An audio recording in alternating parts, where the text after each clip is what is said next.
delightful.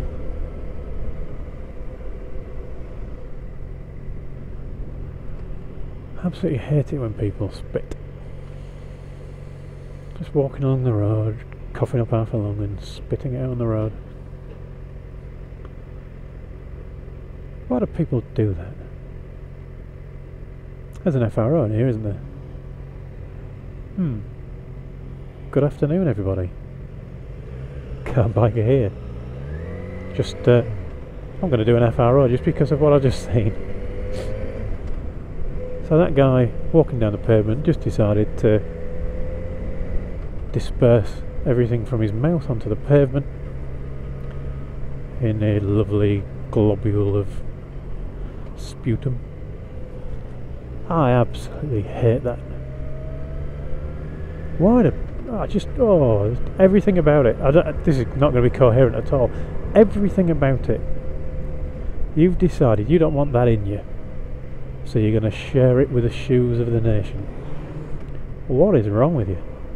FRO spitting, that's all I can say.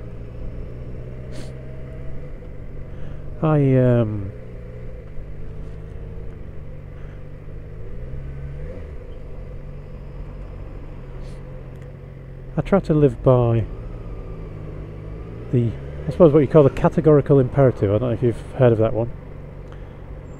It was described by the philosopher Kant, Immanuel Kant. To be fair, he's not exactly describing something new. Pretty much every religion and every belief system has something like it. In Christianity, it'd be something along the lines of do unto others as you would have them do unto you. You've got the golden rule.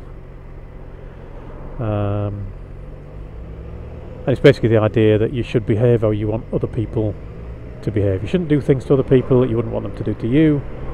You should do things for other people in the way that you would like them to do things for you. The categorical imperative goes a bit further. It takes people out of the equation in a way. It says you should only do things if it would be acceptable for that to be the rule.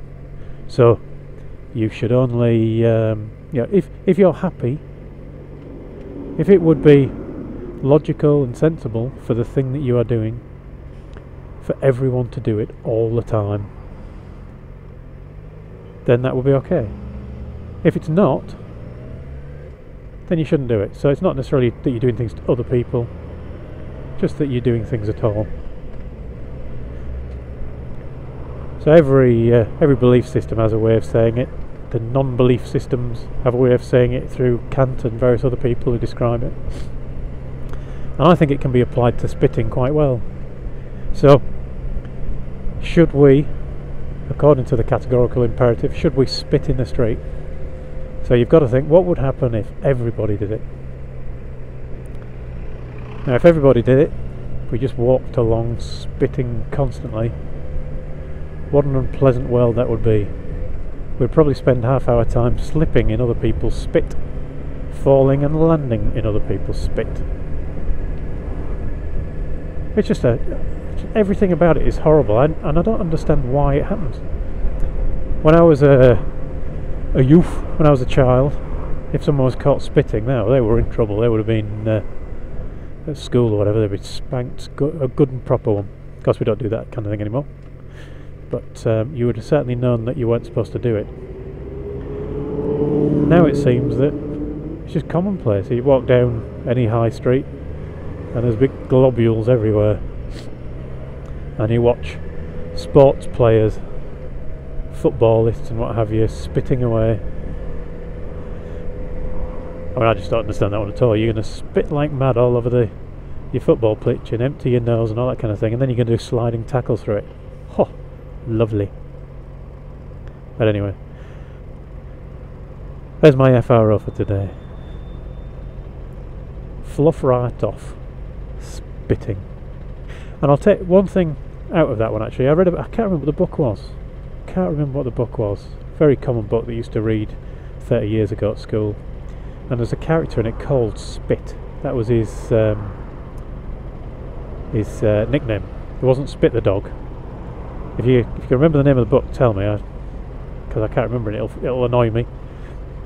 There's a character in it called Spit, and he would spit.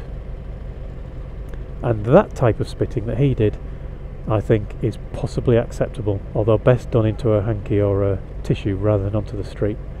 And the difference with him was that he suffered from tuberculosis.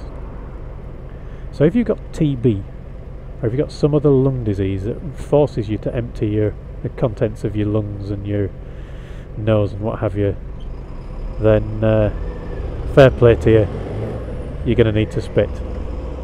But I'm sure if you've got that, you probably most of the time will have a hanky with you, and you won't be just letting rip in the street. So I suppose the real FRO is FRO, spitting by people who were not suffering from tuberculosis or similar related diseases. I might shorten that for the title of the video. Ah well. Thank you for watching, everyone. That was a bit ad hoc. I don't know if this will actually get uploaded or not. Thank you for watching. Ride safe. I'll talk to you all again soon.